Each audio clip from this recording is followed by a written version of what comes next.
Hi there. It's been a while. It's another Russ on the road. It's been the end of a great week, and it culminated yesterday. I was on the way to a client.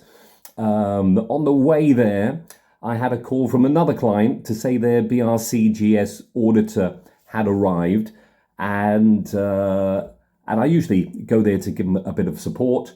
I called the client that I was heading for, explain the situation to them, and thankfully they said no, we know the situation.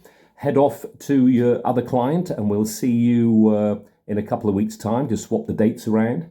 So I got there and just in time to catch the end of the site tour, and the audit ended with no non-conformities whatsoever. So a fantastic result for everybody concerned. The site's always been a AA site. It's a packaging manufacturer.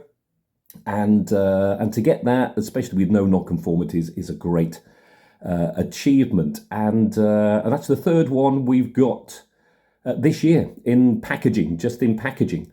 And so very pleased about that. So that ended the week nicely for us. You probably know about all the position statements that have come out. We've waited a long time. They're out now. So get yourself over to the LGC Assure website, click on participate and have a look for those. If you need any assistance with those, just let me know. And finally, just to let you know, we've got a TACCP VACCP course coming out in August. Just putting the finishing touches to that now. So it'll be a kind of induction stroke level 2 course. It'll fill some of the requirements of some of the standards on these new position statements. So that's out in August, and that'll be about £25, something like that. So that's about it for this week. Have a good weekend. Enjoy the sun, and I'll see you soon. Ta-ra.